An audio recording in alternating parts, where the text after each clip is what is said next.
Umaga, bago ako pumunta ng barangay sa isang medical mission, ikutan ko muna itong Park in Pina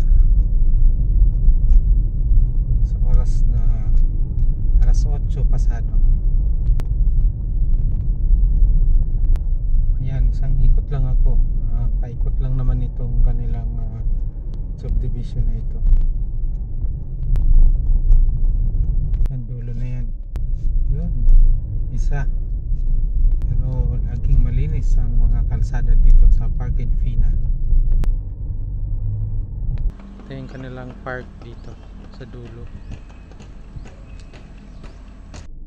Number 2. Ayan, palabas na ako ng gate, pero may dadaanan muna akong kaibigan dito. Ayan. Ayun, palabas na tayo. Dito ako kanina galing. Okay, punta na akong barangay Parksville. Ito yung pinakamalapit na daan papuntang barangay, kaya lang private. Kailangan kumuha kayo ng sticker dito. Ayan, malapit na ako sa barangay. Wala akong maparkingan, puno. Ito yung gym, center at barangay. Ayan yung pila. So yun lang muna guys, nandito na ako.